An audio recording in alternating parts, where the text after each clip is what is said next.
Question number 18. When a person is wrongly detained or restrained, writ of habeas corpus. Now, writ of mandamus. Mandamus literally means we command. Mandamus writ is issued by the court to compel an authority to resume to work, to compel an inferior court or an individual to perform their duty. Writ of mandamus. 19. Mention two fundamental duties that were added in the 42nd Amendment Act 1976. 10 fundamental duties were added in the 42nd Amendment Act of 1976. Duty towards self, duty concerning the environment. 20. Mention citizens' one main duty towards his child under the Constitution 86th Amendment Act 2002. A citizen who is parent or guardian has a duty to provide opportunities for education to his child between the age of 6 and 14 years. 21. Which part of the Constitution provides for the establishment of a welfare state in India? Part 4 of the Constitution, Directive Principles of the State Policy, provides the establishment of a welfare state in India. 22. What is the basic purpose of the directive principles of the state policy? A directive principle of the state policy aims to lay down positive instructions that would guide the state at all levels. Directive principles highlight the national objectives. Directive principles are the twofold sanctions behind the directive principle are the twofold sanctions behind the directive principle are political and legal sanction. Political sanction and legal sanction. What do we mean when we say that the directive principle are non-justiciable rights of the citizen? 23. Question number 23. What do we mean when we say that the directive principles are non-justiciable rights of the citizens? Answer. Unlike fundamental rights, the directive principles of the state policy are non-justiciable rights, which means that they cannot be enforced through a court of law but lays down the objectives and framework according to which policies and laws should be made. Mention two directive principles based on Gandhi's ideals: prohibiting the slaughter of cows, calves, and other milch and draught animals. Number 2, the state shall endeavor to promote cottage industries in rural areas. Number 3, the state shall give special care to the weaker sections of the society like the scheduled caste and scheduled tribes. Question number 25. What is the directive principle regarding village government? Answer. Directive principles which are based on Gandhian ideology for village panchayat is to organize village panchayats and endow them with necessary powers and authority to enable them to function as units of self-government. Question number 26. Mention two directive principles based on socialism. There should be equal distribution of wealth. There should be no concentration of wealth in the hands of a few people. Question number 27. What is meant by a welfare state? Answer. A welfare state is a state which seeks to ensure the maximum happiness of the maximum people living within its territory. Question number 28. Article 19 of the Constitution ensures to the citizens 6 freedoms. Explain any 4 freedoms guaranteed under this article. Freedom of speech and expression, freedom to assemble peacefully and without arms, freedom to form association and unions, freedom to move freely throughout the territory of India, freedom to reside in any part of the country. Question number 29. With regard to the right to freedom of religion, answer the following questions. Question number 1. What does freedom of conscience mean? Freedom of conscience means that a person may choose any religion or choose not to follow any religion. Freedom of conscience means the freedom of an individual is to act upon his moral beliefs.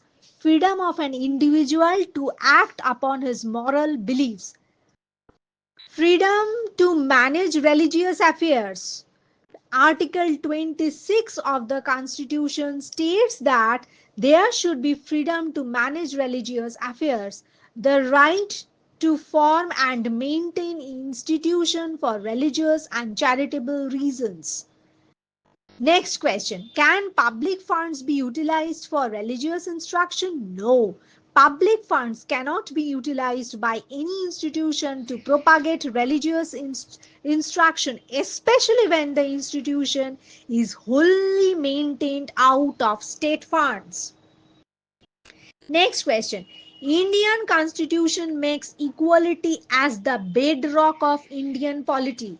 In this context, mention the following rights guaranteed under the right to equality.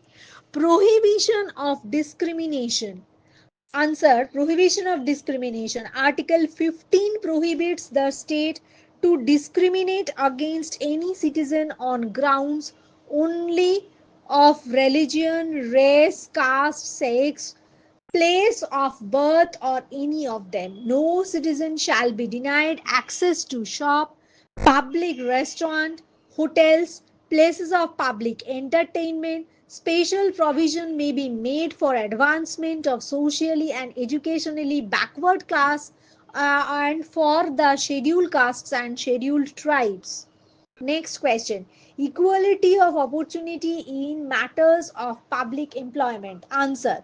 Equality of opportunity in matters of public employment refers to the constitutional principle that ensures a fair and non-discriminatory environment for individuals seeking government jobs.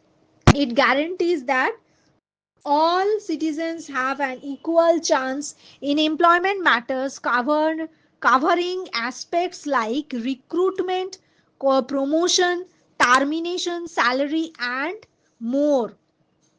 Next question. Abolition of untouchability. The Constitution abolished untouchability, Article 17, which means that no one can prevent Dalits from educating themselves, entering temples, or using uh,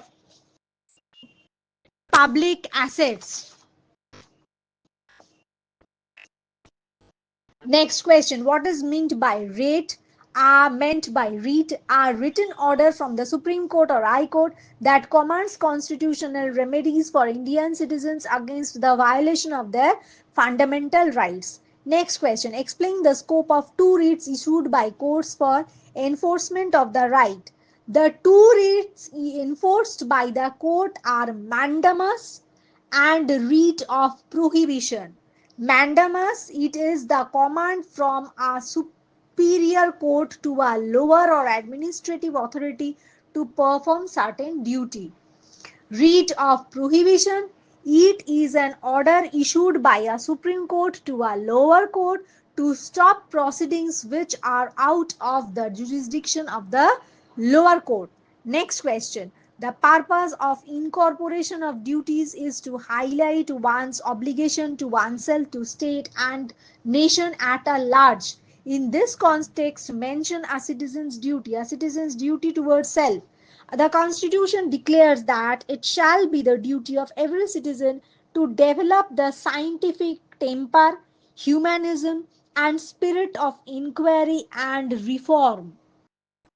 Next, a citizen's duty towards state. A state expects certain healthy and good from its every citizen, certain healthy and good from every citizen. Among those duties, the foremost duty of every citizen is to abide by the constitution and respect its ideals and institutions, the national flag, the national anthem.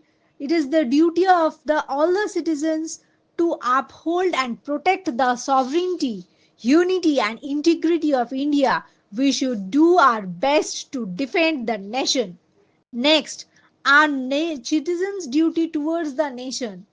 Answer. A citizen's duty is to cherish and follow the noble ideas which are inspired by our national struggle for freedom. We Ideals which inspired our national struggle for freedom. We should value and um, preserve the rich heritage of our composite culture. Next, two best known historical works of Abul Fazl.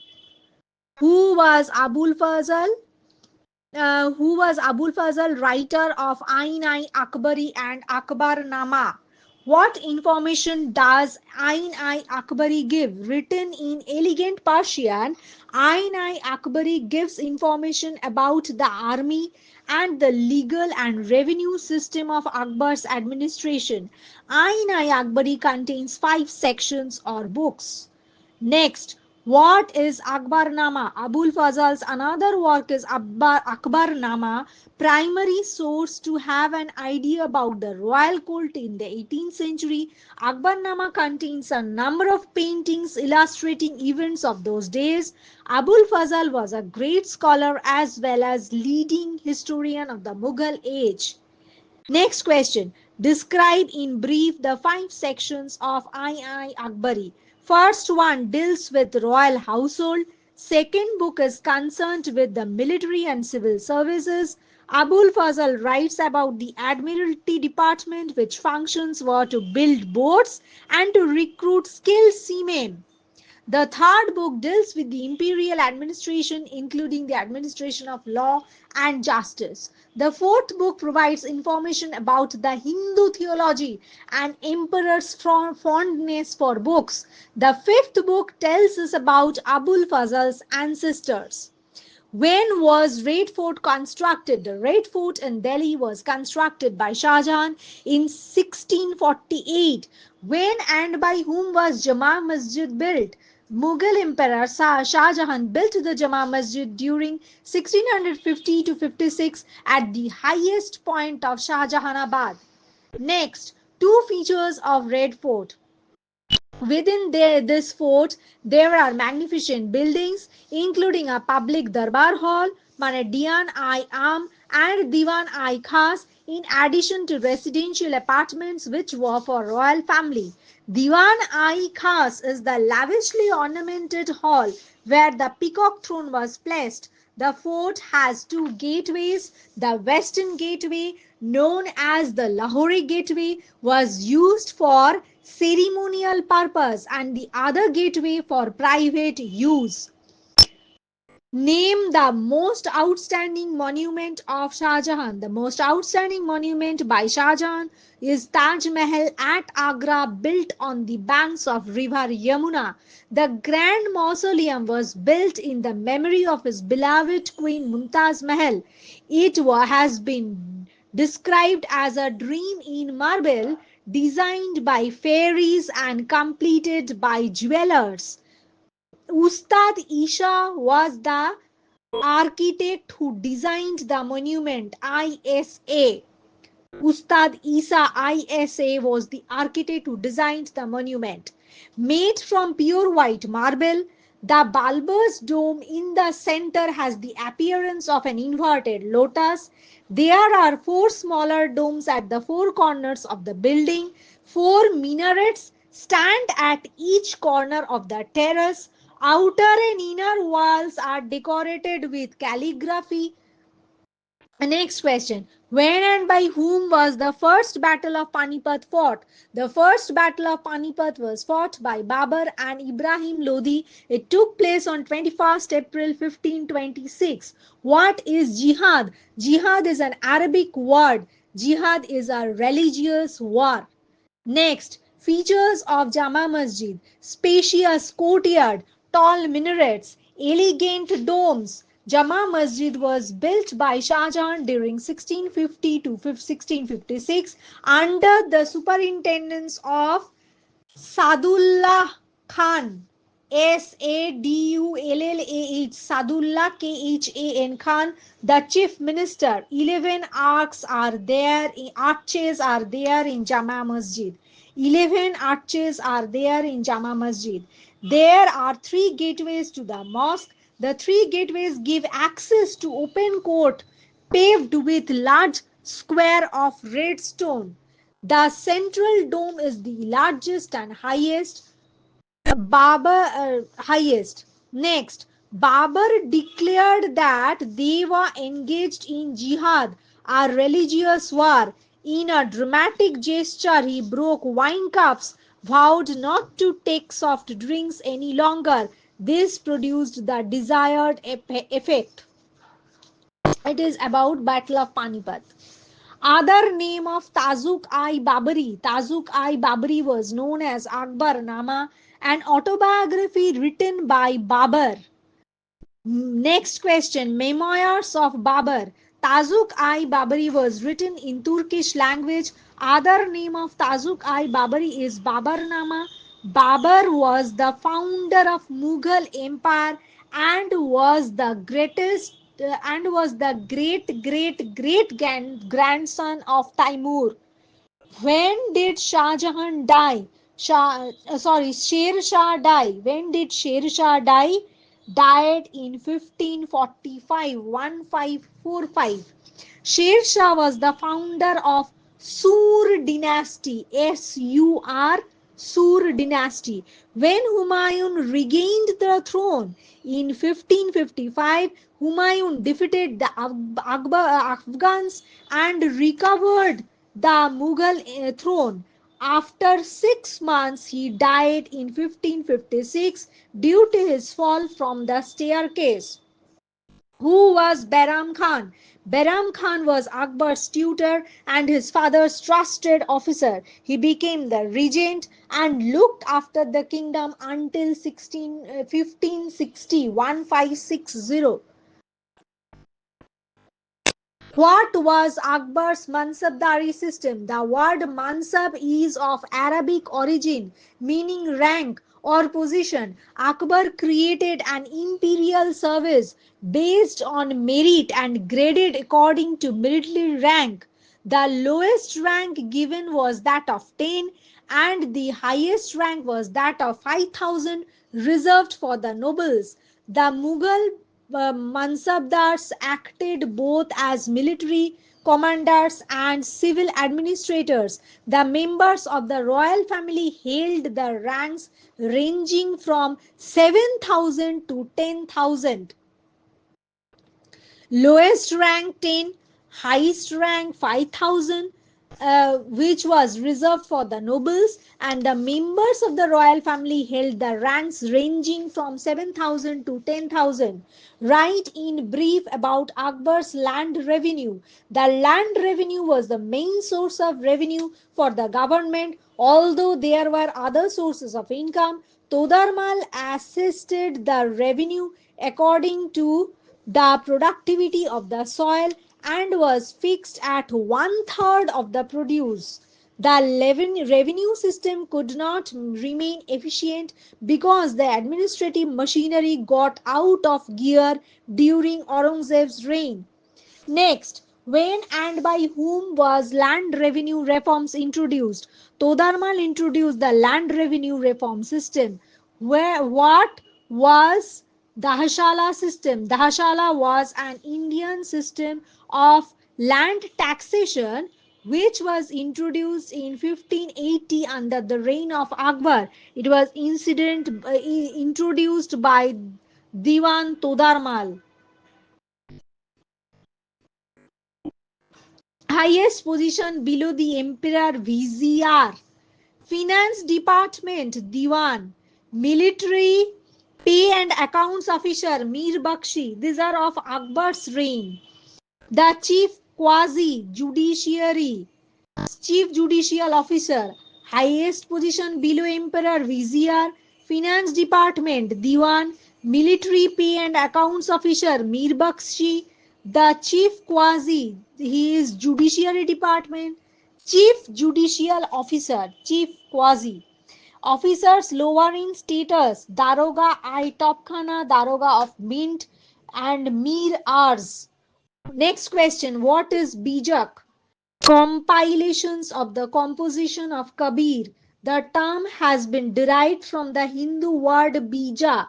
Bijak means a document containing the teacher's sacred text.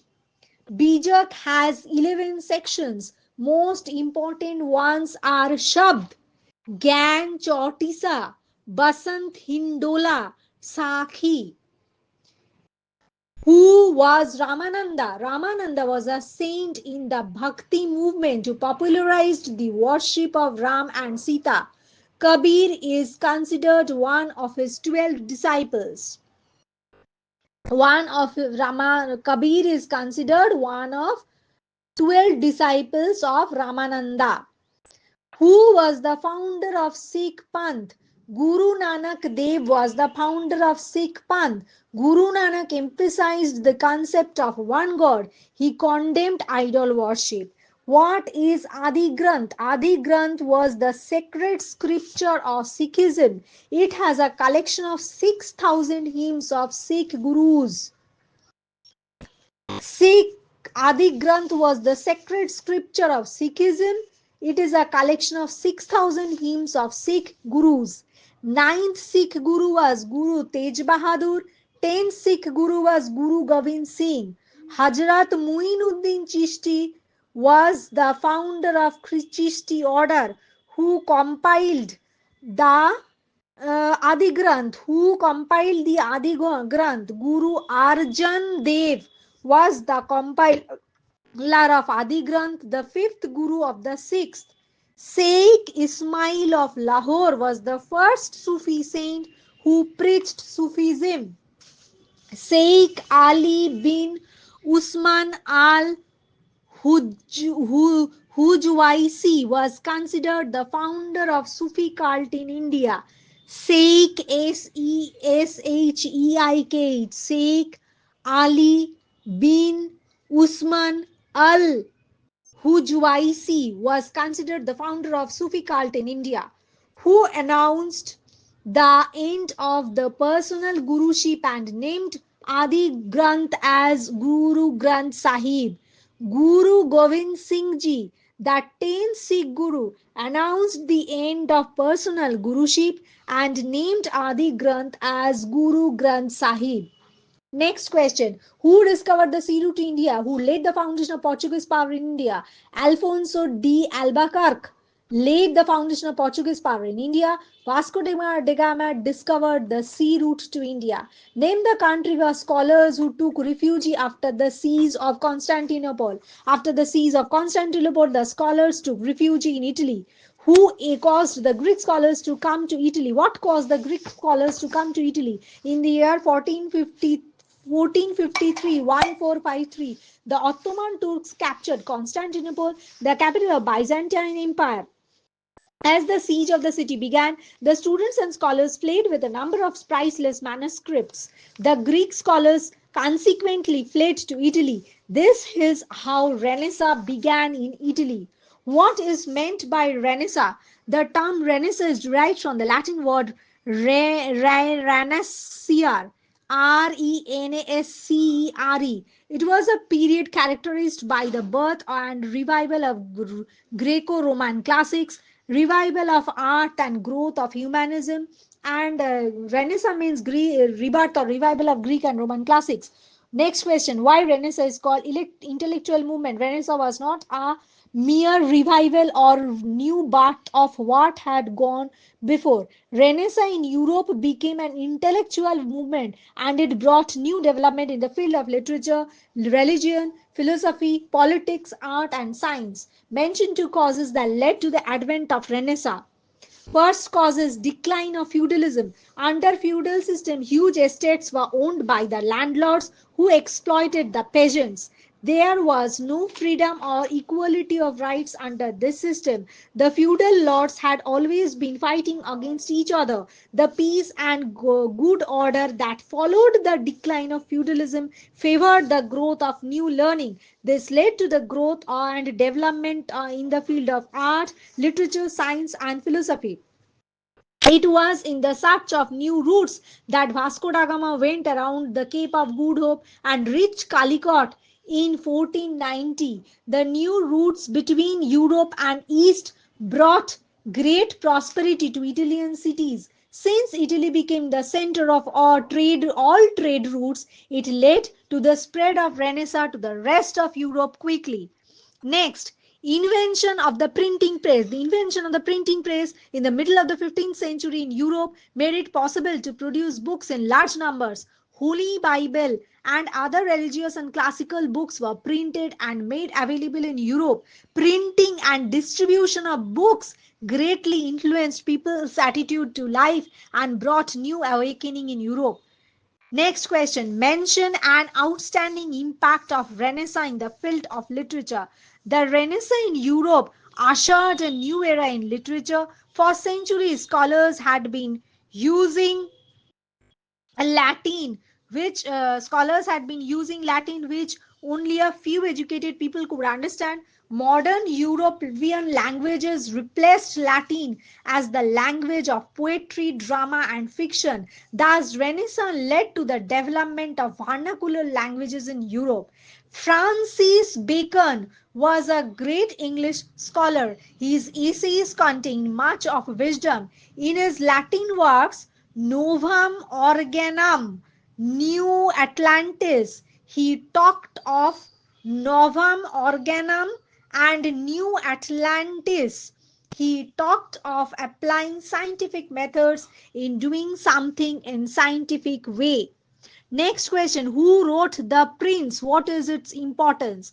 Machiavelli was a historian known as the father of modern political philosophy. He wrote The Prince. In his work, The Prince, he dealt with political conditions that prevail in Italian cities. He suggested that political matters should be separated from religion. Machiavelli's ideas and suggestions had profound effect in Europe. Shakespeare, the famous English poet and the dramatist of 16th century, through his outstanding contribution had elevated English literature to world class status. Next question. Who translated Holy Bible to German language? Martin Luther translated Bible into German. Who reached Kerala's coastal town of Calicut in 1498? Vasco da Gama went around the Cape of Good Hope and reached Kerala's coastal town Calicut in 1498. Two literary works of Shakespeare, Hamlet, Macbeth, King Lear, Othello, The Tempest, The Merchant of Venice. Famous William Shakespeare was the most famous English poet and dramatist of the 16th century. Next, mention the names of two celebrated artists of the 16th century, artists painting. Leonardo da Vinci, a great sculptor, painter, musician, and scientist. The Last Supper, Mona Lisa are the great masterpieces of European art. Mona Lisa is a perfect depiction of beauty and harmony. Michelangelo, another artist, was a painter of the first rank and also an outstanding sculptor. His paintings were based on biblical themes. The fresco of the Last Judgment is considered to be the most famous painting in the world. Fresco mane the art of painting on a freshly spread moist line pastel with water based pigments. Raphael, another artist. Raphael was a great artist of the Florentine school, and his most celebrated paintings were Sistine Madonna, known for its unsurpassing beauty. Sistine, Sistine, Madonna. Sistine Madonna, Raphael. Contribution of Leonardo Gibet in sculpture. The famous sculptor in Italy, Lorenzo Michelangelo, made a statue in Rome called Pieta, showing Mary in a sitting posture, carrying the body of Jesus across her knees. This made the artist world famous. The famous sculptor in Italy, Lorenzo Ghiberti, Ghiberti, Lorenzo Ghiberti, the famous sculptor in Italy. Our Michelangelo made a statue in Rome called Pieta, Pieta, showing Mary in a sitting posture, carrying the body of Jesus across her knees. That made the artist world famous.